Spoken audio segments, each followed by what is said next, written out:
ओम दुर्गाय नमः।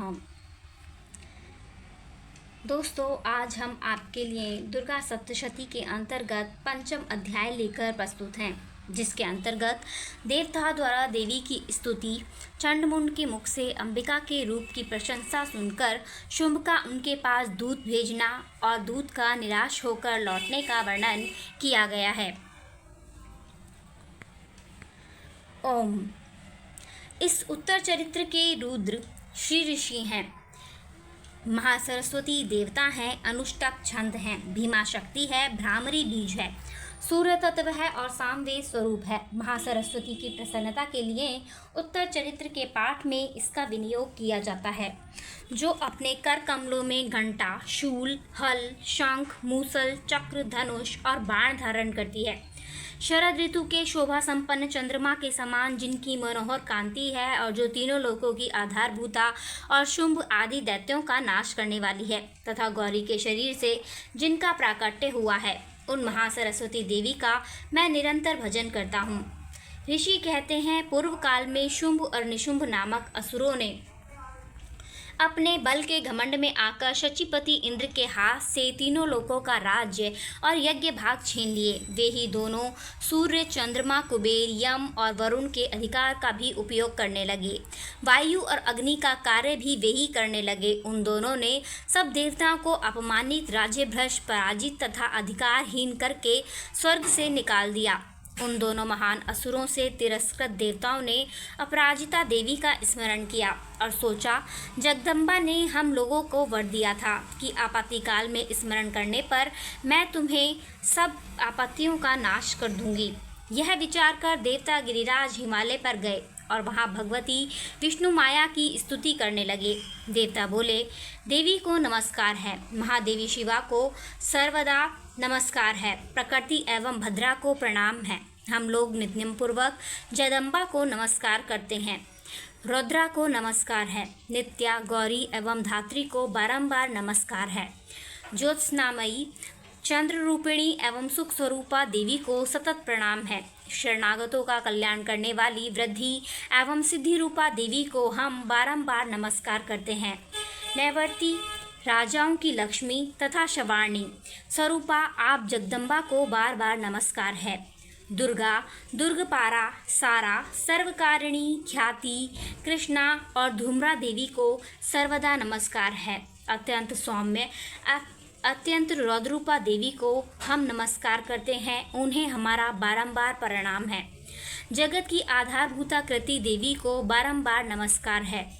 जो देवी सब प्राणियों में विष्णु माया के नाम से कही जाती है, उनको नमस्कार, उनको नमस्कार, उनको बारंबार नमस्कार है। जो देवी सब प्राणियों में चेतना कहलाती है, उनको नमस्कार, उनको नमस्कार, उनको बारंबार नमस्कार है। जो देवी सब प्राणियों में बुद्धि रूप से स्थित है, उनको नमस्कार, उनको नमस्कार, उनको बारंबार नमस्कार है। जो देवी प्राणियों में निद्रा रूप से स्थित है, उनको नमस्कार, उनको नमस्कार, उनको बारंबार नमस्कार है। जो देवी सब प्राणियों में शुद्धा रूप से स्थित है, उनको नमस्कार, उनको नमस्कार, उनको बारंबार नमस्कार है।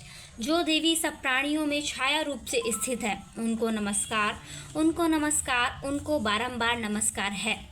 जो देवी सब प्राणियों में शक्ति रूप से स्थित है, उनको नमस्कार, उनको नमस्कार, उनको बारंबार नमस्कार है। जो देवी सब प्राणियों में तृष्णा रूप से स्थित है, उनको नमस्कार, उनको नमस्कार, उनको बारंबार नमस्कार है। जो देवी सब प्राणियों में शांति रूप से स्थित है, उनको नमस्कार, उनको नमस्कार, उनको बारंबार नमस्कार है। जो देवी सब प्राणियों में जाति रूप से स्थित है, उनको नमस्कार, उनको नमस्कार, उनको बारंबार नमस्कार है। जो देवी सब प्राणियों में लज्जा रूप से स्थित है, उनको नमस्कार, उनको नमस्कार, उनको बारंबार नमस्कार है। जो देवी सब प्राणियों में शांति रूप से स्थित है, उनको नमस्कार, उनको नमस्कार, उनको बारंबार नमस्कार है। जो देवी सब प्राणियों में श्रद्धा रूप से स्थित है, उनको नमस्कार, उनको नमस्कार, उनको बारंबार नमस्कार है।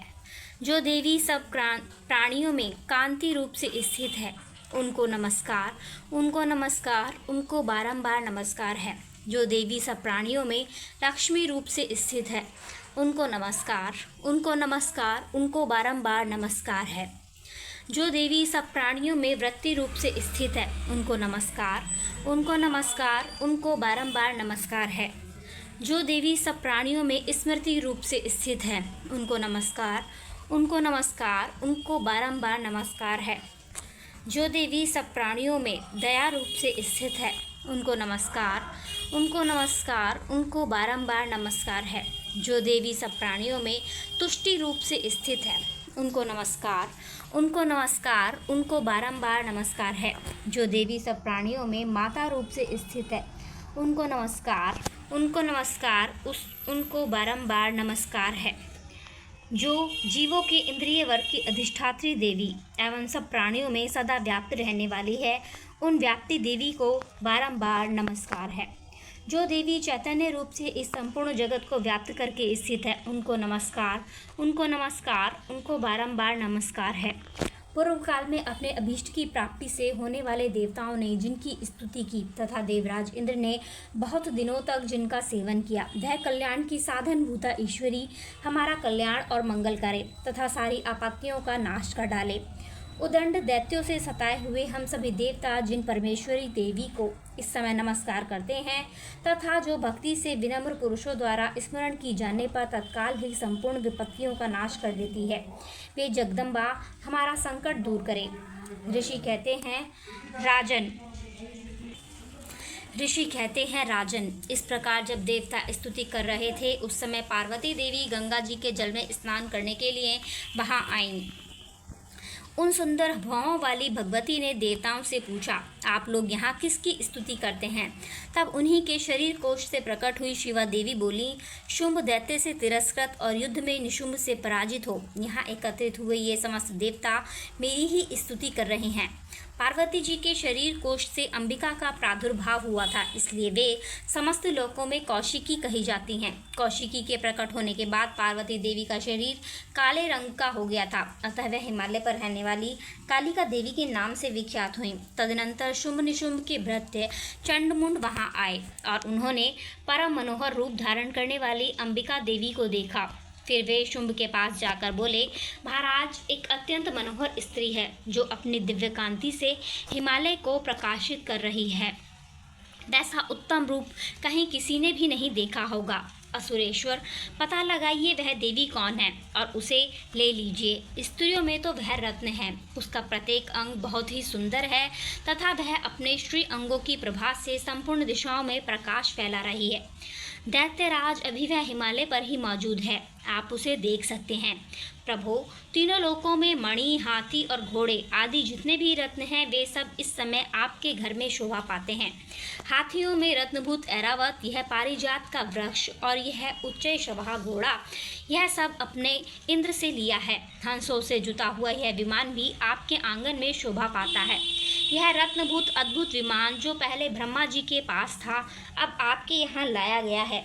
यह महापद्म नामक विधि आप कुबेर से छीन लाए हैं। समुद्र ने भी आपको किंजलिनी की नाम की माला भेंट की है जो केसरों से सुशोभित है और जिसके कमल कभी कुम्हलाते नहीं हैं। सुवर्ण की वर्षा करने वाला वरुण का छत्र भी आपके घर में शोभा पाता है तथा यह श्रेष्ठ रथ जो पहले प्रजापति के अधिकार में था अब आपके पास मौजूद है। दैत्येश्वर, मृत्यु की उक्रांतिदा नाम वाली शक्ति भी आपने छीन ली है तथा वरुण का पाश और समुद्र में होने वाले सब प्रकार के रत्न आपके भाई निशुंभ के अधिकार में हैं। अग्नि ने भी स्वतः शुद्ध किए हुए 2 वस्त्र आपकी सेवा में अर्पित किए हैं। दैत्यराज, इस प्रकार सभी रत्न आपने एकत्र कर लिए हैं। फिर जो यह स्त्रियों में रत्न रूप कल्याणमयी देवी है, इसे आप क्यों नहीं अपने अधिकार में कर लेते? चंडमुंड का यह वचन सुनकर शुंभ ने महादैत्य सुग्रीव को दूत बनाकर देवी के पास भेजा और कहा, तुम मेरी आज्ञा से उसके सामने ये बातें कहना और ऐसा उपाय करना जिससे प्रसन्न होकर वह शीघ्र ही यहाँ आ जाए। वह दूत पर्वत के अत्यंत रमणीय प्रदेश में जहाँ देवी मौजूद थी गया और मधुर वाणी में कोमल वचन बोला। दूत बोला, देवी, दैत्यराज शुंभ इस समय तीनों लोकों के परमेश्वर हैं। मैं उन्हीं का भेजा हुआ दूत हूँ और तुम्हारे यहाँ आपके पास आया हूँ। उनकी आज्ञा सदा सब देवता एक स्वर से मानते हैं, कोई उसका उल्लंघन नहीं कर सकता। वे संपूर्ण देवताओं को परास्त कर चुके हैं। उन्होंने तुम्हारे लिए जो संदेश दिया है उसे सुनो। संपूर्ण त्रिलोकी मेरे अधिकार में है, देवता भी मेरी आज्ञा के अधीन हैं। संपूर्ण यज्ञों के भागों को मैं ही पृथक पृथक भोगता हूँ। तीनों लोकों में जितने श्रेष्ठ रत्न हैं वे सब मेरे अधिकार में हैं। देवराज इंद्र का वाहन ऐरावत जो हाथियों के रत्न के समान है मैंने छीन लिया है। क्षीर सागर का मंथन करने से जो अश्व रत्न उच्च श्रवा प्रकट हुआ था उसे देवताओं ने मेरे पैरों पर रगड़ पड़कर समर्पित किया है।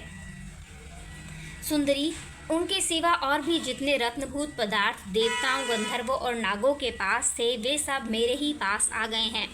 देवी लोग हम लोग तुम्हें संसार की स्त्रियों में रत्न मानते हैं, अतः तुम हमारे पास आ जाओ, क्योंकि रत्नों का उपभोग करने वाले हम ही हैं। चंचल कटाक्षों वाली सुंदरी, तुम मेरे या मेरे भाई पराहा पराक्रमी निशुंभ की सेवा में आ जाओ, क्योंकि तुम रत्न स्वरूपा हो। मेरे वरण करने से तुम्हें तुलना रहित महान ऐश्वर्य की प्राप्ति होगी।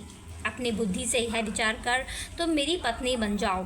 ऋषि कहते हैं, दूत के ये कहने पर कल्याणमयी भगवती दुर्गा देवी जो इस जगत को धारण करती हैं मन ही मन गंभीर भाव से मुस्कुराई और बोली, दूत, तुमने सत्य कहा, इसमें तनिक भी मिथ्या नहीं है। शुंभ तीनों लोकों का स्वामी है और निशुंभ भी उसी के समान महापराक्रमी है, किंतु इस विषय में मैंने जो प्रतिज्ञा कर ली है उसे मिथ्या कैसे करूं? मैंने अपनी अल्प बुद्धि के कारण पहले से जो प्रतिज्ञा कर रखी है उसे सुनो। जो मुझे संग्राम में जीत लेगा, जो मेरे अभिमान को चूर्ण कर देगा और संसार में जो मेरे समान बलवान होगा वही मेरा स्वामी होगा। इसलिए शुंभ अथवा महादैत्य निशुंभ स्वयं ही यहाँ पधारें और मुझे जीतकर शीघ्र ही मेरा पाणी ग्रहण कर लें। इसमें विलंब की क्या आवश्यकता है? दूत बोला, देवी, तुम जिस घमंड में भरी हो मेरे सामने ऐसी बातें न करो। तीनों लोकों में ऐसा कौन सा पुरुष है जो शुंभ निशुंभ के सामने खड़ा हो सके? देवी, अन्य दैत्यों के सामने भी सारे देवता युद्ध में नहीं ठहर सकते, फिर तुम अकेली स्त्री होकर कैसे ठहर सकती हो? जिन शुंभ आदि दैत्यों के सामने इंद्र आदि सब देवता भी युद्ध में नहीं खड़े हुए, उनके सामने तुम स्त्री होकर कैसे जाओगी? इसीलिए तुम मेरे कहने से ही शुंभ निशुंभ के पास चली जाओ। ऐसा करने से तुम्हारे गौरव की रक्षा होगी, अन्यथा जब वे केश पकड़कर घसीटेंगे तब तुम्हें अपनी प्रतिष्ठा खोकर जाना पड़ेगा। देवी ने कहा, तुम्हारा कहना ठीक है, शुंभ बलवान है और निशुंभ भी बड़े पराक्रमी हैं, किंतु क्या करूं? मैंने पहले बिना सोचे समझे प्रतिज्ञा कर ली है, अतः तुम अब जाओ। मैंने तुमसे जो कुछ कहा है वह सब दैत्यराज से आदरपूर्वक कहना, फिर वे जो उचित जान पड़े वैसा करें। इस प्रकार श्री मार्कंडेय पुराण में सावर्णिक मनवंतर की कथा के अंतर्गत देवी महात्म्य में देवी दूत संवाद नामक 5वां अध्याय पूर्ण हुआ।